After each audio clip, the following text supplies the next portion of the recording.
Assalamualaikum warahmatullahi wabarakatuh. Alhamdulillah, wa syukurillah, wala haula wala quwata illa billah. Allahumma sholli wa sallim ala sayyidina Muhammad. Allahumma sholli wa sallim wa barik alaihi. Alhamdulillah, segala puji bagi Allah yang kembali memberikan kita nikmat kesehatan dan kesempatan untuk kembali mempelajari sejarah ya. Sejarah apa yang kita pelajari sekarang? Sejarah kebudayaan Islam. Sejarah perjuangan Islam.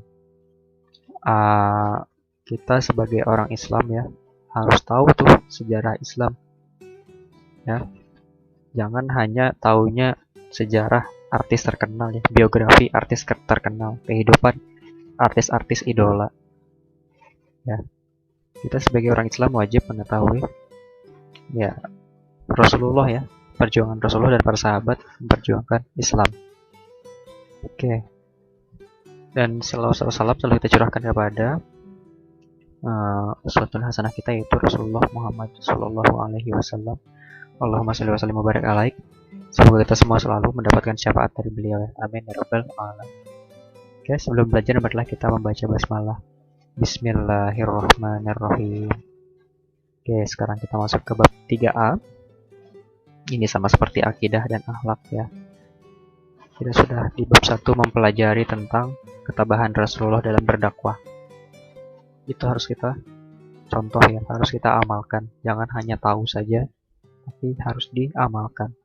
Misalnya melihat yang tidak baik, ya kalau bisa ya, tabah seperti Rasulullah dalam berdakwah ya, kasih tahu oh itu tidak baik ya.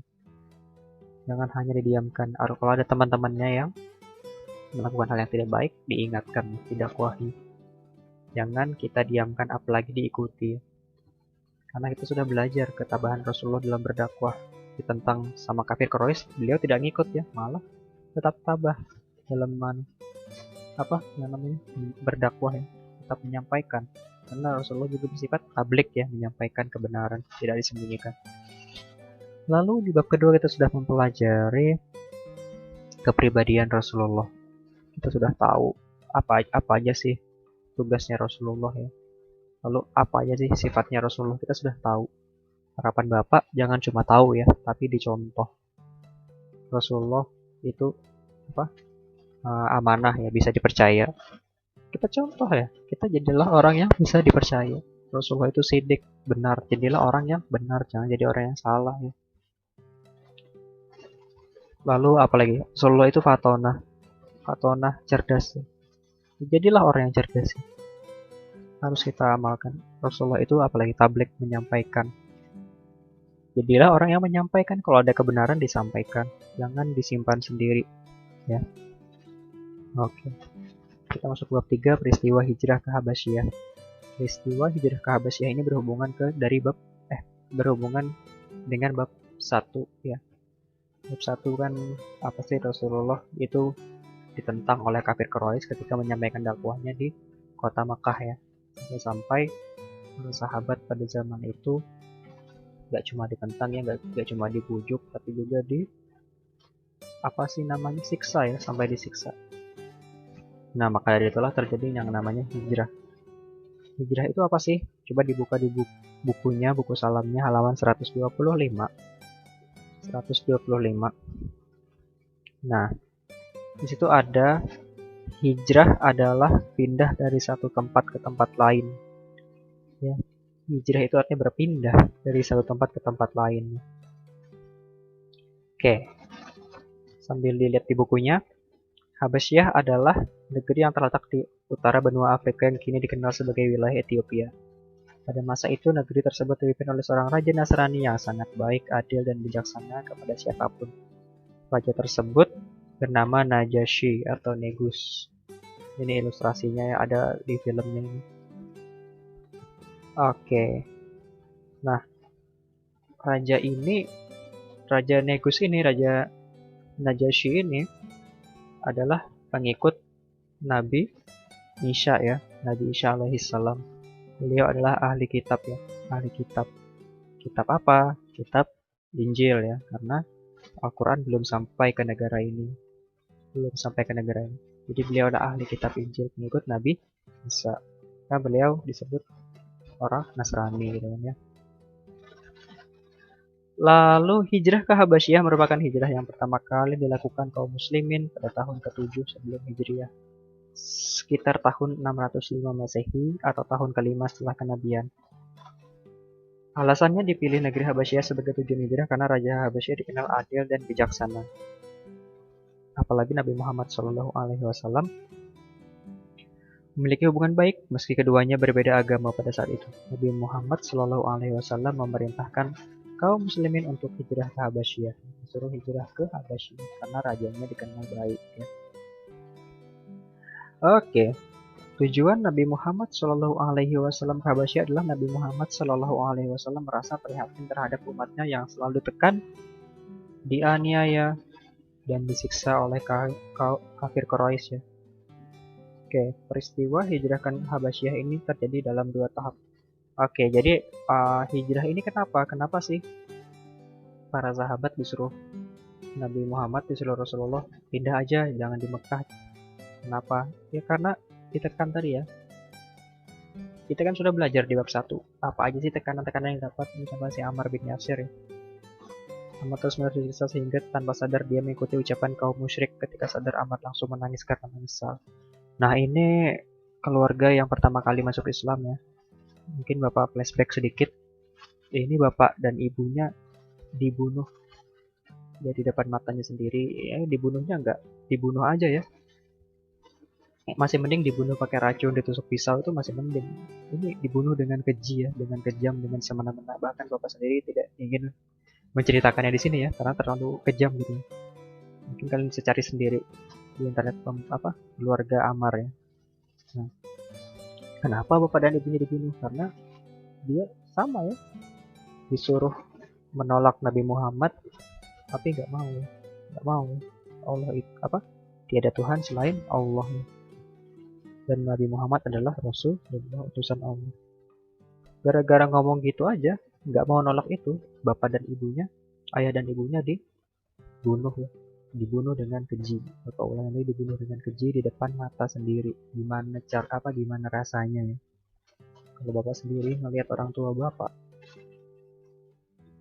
dibunuh dengan keji di depan mata bapak, itu sudah marah, sedih, terus asa segala macam ya. Nah itu.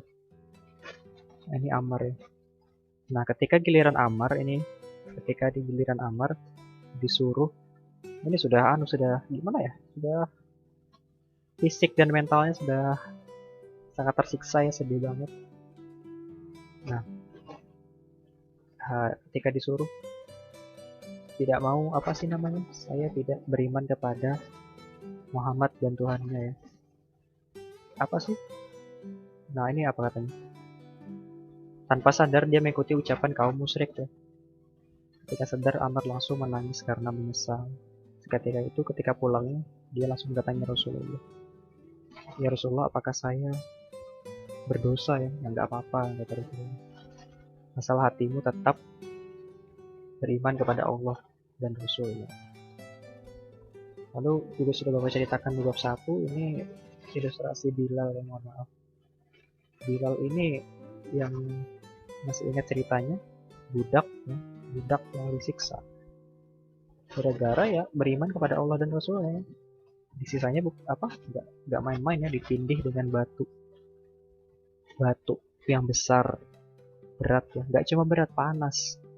Batu itu dari padang pasir ya. Mekah itu padang pasir, panasnya kayak setrikaan. Namun Bilal bin Rabah ini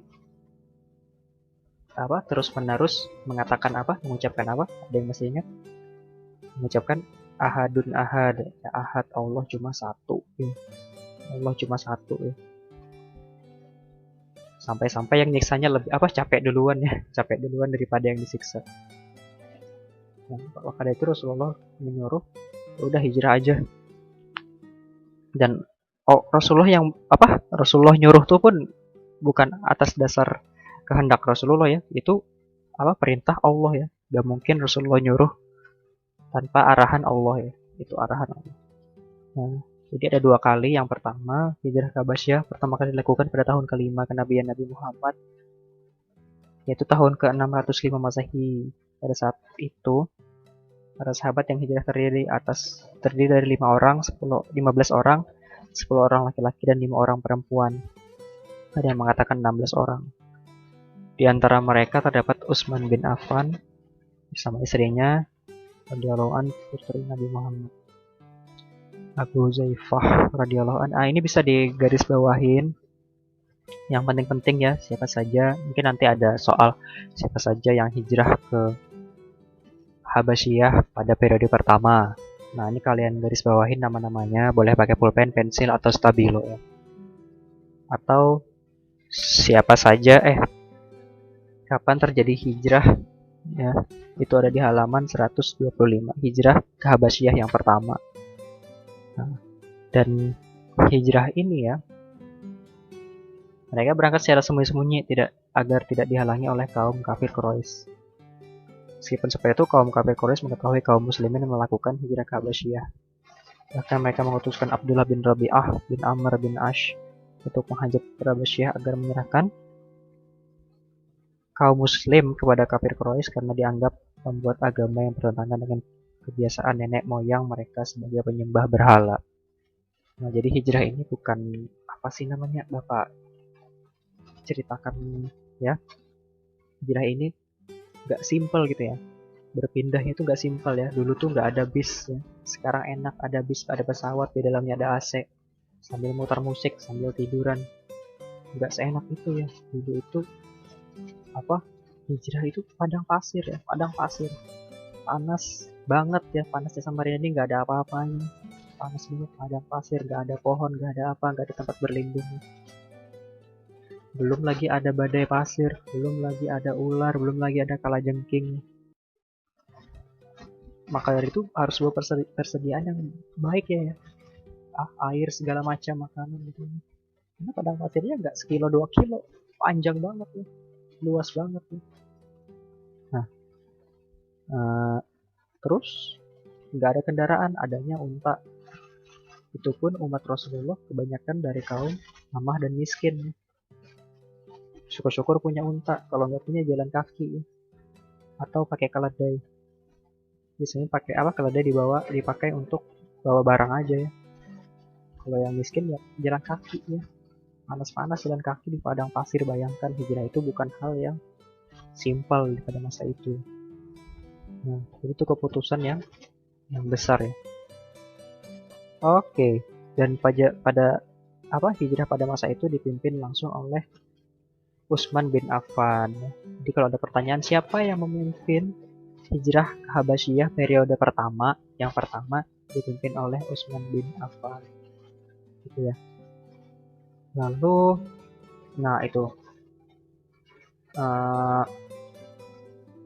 apa sih namanya? Ketika sudah sampai di Habasyah tadi ya, ketemu Raja Negus tadi. Raja Habasyah tidak mengabulkan permintaan kaum kafir Quraisy yang ingin meminta 15 orang tadi setelah mendengar penjelasan kaum muslim tentang agama Islam dan ajarannya. Dalam penjelasan tersebut disebut pula perilaku kafir Quraisy yang selalu mengancam keberadaan kaum muslimin. Dengan demikian, keberadaan kaum muslimin dapat diterima Raja Habasyah dan mereka diizinkan untuk tinggal di Habasyah. Karena ya itu rajanya baik ya, adil, ingin melindungi yang lemah ya. 15 orang tadi dijamin tinggal di Habasyah. Oke. Dan tentu saja hal ini membuat senang kaum muslimin karena mereka merasa aman, terlindung dari gangguan ancaman kaum kafir Quraisy. Ini merupakan bukti dari usaha Rasulullah SAW selalu ingin melindungi umatnya dan bukti jiwa seorang pemimpin. Nah, itu kan alhamdulillah, jadi 15 orang tadi ya tidak disiksa lagi ya. Di Makkah bukan main siksaannya. Alhamdulillah di Habasyah bisa hidup dengan tenang. Nah, karena kafir Quraisy tidak berhasil meminta Raja Najasyi untuk mengusir kaum muslimin dari Habasyah, mereka semakin marah dan mengakibatkan kaum muslim yang masih berada di Mekah semakin ditekan ya. Jadi nggak semua kaum muslimin itu hijrah ya, cuma 15 orang, sisanya di Mekah makin disiksa ya, ditekan dan terancam keberadaannya. Bahkan yang masih berada di Mekah, kaum kafir Quraisy memberlakukan undang-undang pemboikotan yang memberatkan umat Nabi Muhammad Shallallahu Alaihi Wasallam. Oke ya, masih ingat kan? Sudah Bapak jelaskan boikot itu apa? Pokoknya kalian itu diasingkan di negara sendiri, gitu ya. Kalian punya emas, punya uang, tapi ke pasar nggak ada yang mau jualin kalian. Oh, orang Islam ya? Masa nggak mau jual? Mau dia apa? Masa uangnya mau dimakan? Mau makan apa? Sampai-sampai pada waktu itu cuma makan akar-akaran biji-bijian. Bukan main ya. Bukan main pada waktu itu. Nah, setelah kurang lebih 3 bulan menetap di Habasyah dan mendapat perlindungan di istana, para sahabat dapat kabar nih bahwa masyarakat Mekah telah memeluk Islam. Wah, kabarnya baik ya.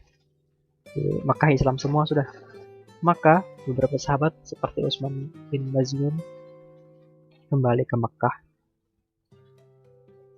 Oke ya. Ternyata kabar yang mereka terima itu bohong ya, bohongan aja. Keadaan di Mekah masih belum aman sehingga mereka kembali ke Habasyah bersama rombongan yang lain. Rombongan ini kemudian masuk ke dalam rombongan hijrah ke Habasyah tahap kedua. Nah, jadi apa sih namanya? Tadi kan tahap pertama 15 orang. 10 orang laki-laki, 5 orang perempuan. Nah, tahap kedua ini jauh lebih besar ya. Jauh lebih banyak. Undang-undang pemboikotan membuat umat Nabi Muhammad di Mekah semakin menderita. Mendengar berita tersebut, Nabi Muhammad Shallallahu Alaihi Wasallam meminta umat Islam berangkat ke Habasyah yang kedua kalinya. Hal ini dilakukan Nabi Muhammad Shallallahu Alaihi Wasallam karena beliau benar-benar memperhatikan umatnya. Jumlah umat Islam yang berangkat pada rombongan kedua sebanyak 102 orang. Oh, jauh lebih banyak ya, hampir 10 kalinya. Terdiri dari 83 orang laki-laki dan 19 orang perempuan. Mereka sampai ke tujuan dengan selamat. Alhamdulillah, hijrah ke Habasyah pada tahap kedua ini dipimpin oleh Ja'far bin Abi Thalib ya. Oke. Nah, ini ilustrasinya. Setelah Raja Najasyi mendengarkan keterangan maksud dari tujuan kaum muslimin hijrah ke Habasyah yang kedua kalinya, ia menerima kembali kaum muslimin dan bahkan menyatakan diri masuk Islam. Kok bisa? Umat Islam berada di Habasyah dalam waktu yang sangat lama. Mereka pulang setelah kondisi Mekah benar-benar aman. Utsman bin Affan beserta istrinya pulang ke Mekah terlebih dahulu. Oke ya. Jadi 102 orang ke Habasyah ya. Bayangkan aja 102 orang dari negara lain, dari kota lain, tiba-tiba masuk ke Habasyah. Ya, orang asing ya masuk ke Habasyah. Dan rajanya menerima bahkan memeluk Islam. Kok bisa ya? Kalau ada yang pernah baca apa sih ceritanya, sejarahnya, sirahnya, atau ada yang menonton filmnya ya, Bapak pernah nonton filmnya di bulan puasa tuh sering diputar. Ini apa ya, pembisik dari kaum kafir Quraisy ya. Dia bilang jangan diterima nih. Ini Ja'far ya, jangan diterima kaum-kaum apa? Umat-umat Nabi Muhammad ya, umat-umat Islam jangan diterima. Karena mereka juga apa sih namanya? Karena mereka juga menceritakan tentang Isa ya. Isa alaihi salam di kitab mereka. Kok bisa kata apa sih namanya? Raja ini ya, kata raja ini. Kok bisa padahal dia ahli kitab ya. Orang biasa nggak mungkin tahu itu. Orang biasa nggak mungkin tahu itu. Tahu dari mana? Ada di Al-Quran katanya. Ada di Al-Quran. Di Al-Quran di surah Ali Imran ayat 47 ini tentang Maryam ya, yang ketemu sama malaikat Jibril. Malaikat berkata, Jibril bilang, kamu akan diberikan seorang anak laki-laki. Lalu Maryam berkata, ya Tuhanku, bagaimana mungkin aku akan mempunyai anak, padahal tidak ada seorang laki-laki pun menyentuhku. Allah berfirman, demikian Allah yang menciptakan apa yang dia kehendaki. Apabila dia hendak menetapkan sesuatu, dia hanya berkata kepadanya, jadilah, maka jadilah sesuatu itu yakun fayakun. Nah, itu ada di Al-Quran dan juga ada di apa kitabnya Raja Najasyi ya, Injil ya. Oh, berhubungan ya. Iyalah berhubungan ya, kan sama-sama kitab Allah ya. Sama-sama kitab Allah berhubungan. Oh, itu benar ceritanya itu. Ceritanya benar. Maka dari itu pasti risalah baru ya. Maka aku pun ingin mengikutinya, aku pun ingin masuk Islam. Dia bilang, aku ingin mengikuti orang yang bernama Muhammad tadi ya, Shallallahu Alaihi Wasallam. Itu hijrah periode kedua ya. Oke. Nah, sekarang tugasnya di buku Salam halaman 129 latihan 1. Di situ ada 1 sampai 5. Silahkan dikerjakan ya. Oke, semoga dengan penjelasan Bapak tadi kalian bisa sedikit lebih mengerti tentang sejarah Islam ya, sejarah Islam. Dan semoga dengan tahu sejarah kalian bisa lebih semangat lagi dalam beribadah ya. Tidak hanya main game aja semangat, tapi juga ibadah semangat. Oke, sekian dari Bapak. Bapak akhiri dengan mengucapkan mohon maaf kalau ada kesalahan, dan juga Bapak mengucapkan terima kasih atas perhatiannya. Bapak akhiri dengan membaca Alhamdulillahirrahmanirrahim. Wassalamualaikum warahmatullahi wabarakatuh.